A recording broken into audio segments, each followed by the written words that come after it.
जय सिया राम। स्वागत है आपका आपके अपने चैनल पर। आज हम आपको बताएंगे कि 2023 में फागुन मास में कृष्ण पक्ष की विजया एकादशी कब है, इसका शुभ मुहूर्त क्या है, इसका व्रत का महत्व और व्रत की कथा। पद्म पुराण और शकद पुराण के अनुसार स्वयं भगवान राम ने लंका पर विजय प्राप्त करने के लिए इसी एकादशी का व्रत किया था।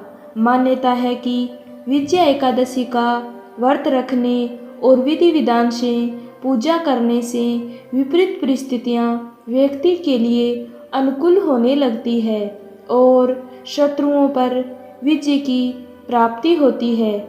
विजया एकादशी व्रत के बारे में शास्त्रों में लिखा है कि यह व्रत करने से श्रवण दान, भूमि दान, अन्न दान और गोदान से भी अधिक पुण्य फलों की प्राप्ति होती है और अंततः प्राणी को मोक्ष की प्राप्ति होती है। यह भी मान्यता है कि इस महापुण्यदायक व्रत को करने से व्रती को वाजपेयी यज्ञ का फल मिलता है एवं सभी मनोरथ सिद्ध होते हैं। धार्मिक मान्यता के अनुसार यदि आपका कोई शत्रु आपको परेशान करता है तो उसे परास्त करने के लिए यह व्रत करना अच्छा व शुभ माना गया है।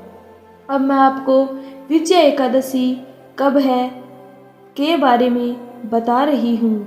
पंचांग के अनुसार फागुन मास के कृष्ण पक्ष की एकादशी तिथि 16 फरवरी के दिन गुरुवार को सुबह 5:32 पर शुरू हो रही है और 17 फरवरी को दोपहर 2:49 पर समाप्त हो रही है। अतः उदय तिथि के आधार पर विजया एकादशी का व्रत 16 फरवरी गुरुवार को रखा जाएगा। अब मैं आपको विजया एकादशी व्रत का पारण का समय यानी व्रत कब तोड़ना है उसका समय बता रही हूँ।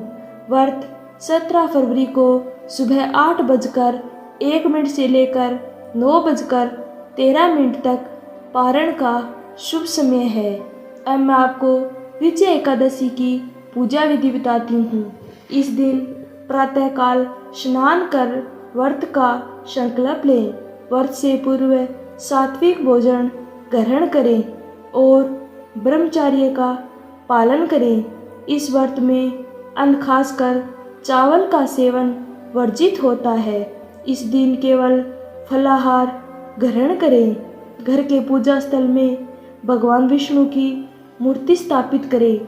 चंदन, अक्षत, फूल व तुलसी आदि अर्पित करके भगवान श्री हरि और माता लक्ष्मी की पूजा करें। भगवान को फल और मिठाई का भोग लगाएं। अंत में धूप दीप जलाकर आरती करें।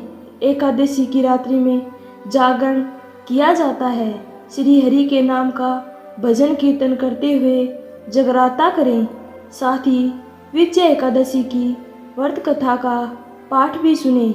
द्वादशी तिथि पर ब्राह्मणों को भोजन कराएं और फिर व्रत का पारण करें। इस प्रकार विजया एकादशी का अवश्य व्रत करना चाहिए। इस दिन व्रत के क्या नियम हैं? इस दिन हरि भक्तों को परिनिंदा, छल कपट, लालच, द्वेष की भावना से दूर रहना चाहिए और काले वस्त्र पहनने से भी बचना चाहिए।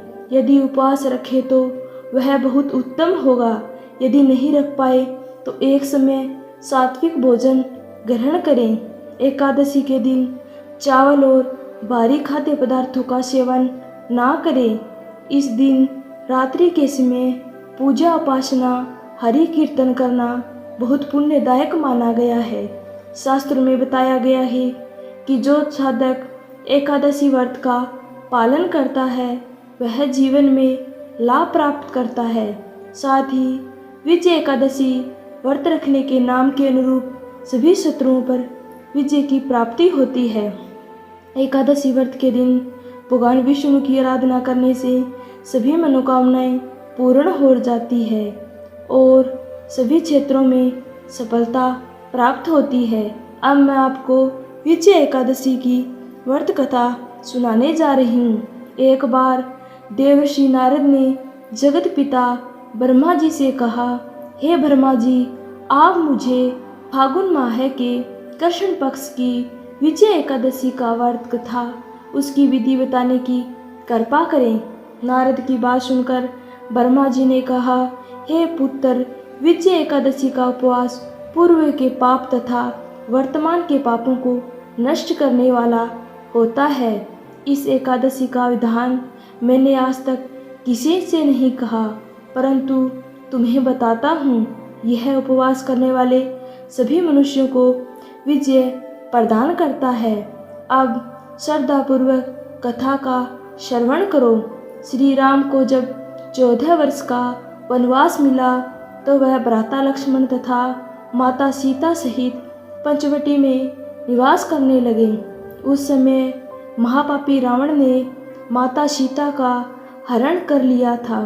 इस दुखद घटना से श्री राम जी तथा लक्ष्मण जी अत्यंत दुखी हुए और सीता जी को खोज के लिए वन वन भटकने लगे। जंगल जंगल घूमते हुए वे मरणासन जटायु के पास जा पहुँचे।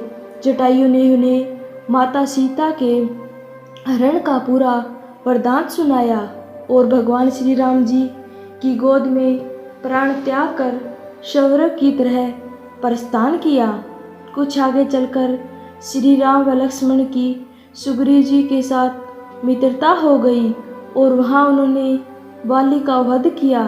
श्री राम भक्त हनुमान जी ने लंका में जाकर माता सीता का पता लगाया और माता सीता से श्री राम जी तथा महाराज सुग्रीव की मित्रता का वर्णन सुनाया। वहां से लौटकर हनुमान जी श्री रामचंद्र जी के पास आए और अशोक वाटिका का सारा वृतांत कह सुनाया। सब हाल जानने के बाद श्री रामचंद्र जी ने सुग्रीव की सहमति से वानरों तथा भालुओं की सेना सहित लंका की तरफ प्रस्थान किया। समुद्र किनारे पहुंचने पर श्री राम जी ने विशाल समुद्र को घड़ियालों से भरा देकर लक्ष्मण जी से कहा, हे लक्ष्मण, अनेक मगरमच्छों और जीवों से भरे इस विशाल समुद्र को कैसे पार करेंगे। प्रभु श्री राम की बात सुनकर लक्ष्मण जी ने कहा, भ्राता श्री, आप पुराण पुरुषोत्तम आदि पुरुष हैं। आपसे कुछ भी विलुप्त नहीं है। यहाँ से आधा योजन दूर कुमारी द्वीप के में वलकदाभ्य मुनि का आश्रम है। वे अनेक नाम के ब्राह्मणों के ज्ञाता हैं। वे ही आपकी विजय के उपाय बता सकते हैं। अपने छोटे भाई लक्ष्मण जी के वचनों को सुन श्री राम जी वक्दालभ्य ऋषि के आश्रम में गए और उन्हें प्रणाम कर और बैठ गए। अपने आश्रम में श्री राम को आया देखकर महर्षि वक्दालभ्य ने पूछा, हे श्री राम, आप किस प्रयोजन से मेरी कुटिया को पवित्र किया है? कृपा कर अपना प्रयोजन कहे प्रभु। मुनि के मधुर वचनों को सुनकर श्री राम जी ने कहा, हे ऋषिवर, मैं सेना सहित यहाँ आया हूँ और अक्षराज रावण को जीतने की इच्छा से लंका जा रहा हूँ। कृपा करके आप समुद्र को पार करने का कोई उपाय बताएं। आपके पास आने का मेरा यही प्रयोजन है। महर्षि वक्दालभ्य ने कहा, हे राम, मैं आपको एक अति उत्तम व्रत बताता हूँ, जिसके करने से आपको विजय श्री अवश्य ही प्राप्त होगी। यह कैसा व्रत है मुनि श्रेष्ठ, जिसके करने से समस्त क्षेत्रों में विजय की प्राप्ति होती है? जिज्ञासु हो श्री राम ने पूछा।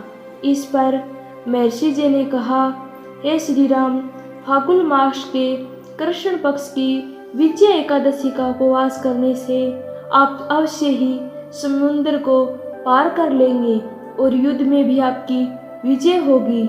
हे मर्यादा पुरुषोत्तम, इस उपवास के लिए दशमी के दिन स्वर्ण, चांदी, तांबे या मिट्टी का एक कलश बनाएं। उस कलश को जल से भरकर तथा उस पर 5 पल्लव रखकर उस वेदिका पर स्थापित करें। उस कलश के नीचे सतनजा अर्थात मिले हुए 7 अनाज और ऊपर जो रखें उस पर विष्णु की प्रतिमा स्थापित करें। एकादशी के दिन स्नान आदि से निवृत्त होकर धूप दीप निवेद नारियल आदि से भगवान श्री हरि का पूजन करें। वह सारा दिन भक्ति पूर्वक कलश के सामने व्यतीत करें और रात को भी इसी तरह बैठकर जागरण करें। द्वादशी के दिन नदी या तालाब के किनारे स्नान आदि से निवृत्त होकर उस कलश को ब्राह्मण को दे दें। हे दशरथ नंदन, यदि आप इस व्रत को सेनापतियों के साथ करेंगे तो अवश्य ही विजय श्री आपका वर्णन करेगी। मुनि के वचन सुनकर तब श्री रामचंद्र जी ने विधि पूर्वक विजय एकादशी का व्रत किया और इसके प्रभाव से राक्षसों के ऊपर विजय प्राप्त की। जो मनुष्य इस व्रत को विधि विधान के साथ पूर्ण करेगा उसकी दोनों लोकों में विजय होगी। श्री ब्रह्मा जी ने नारद जी से कहा था, जो इस व्रत का महात्म्य श्रवण करता है या पढ़ता है सुनता है उसे वाजपेयी यज्ञ के फल की प्राप्ति होती है। तो बोलिए विष्णु भगवान की जय हो। अगर आपको हमारा वीडियो अच्छा लगा हो तो चैनल को सब्सक्राइब करना और इसी तरह की जानकारी हम आपको देते रहेंगे। धन्यवाद।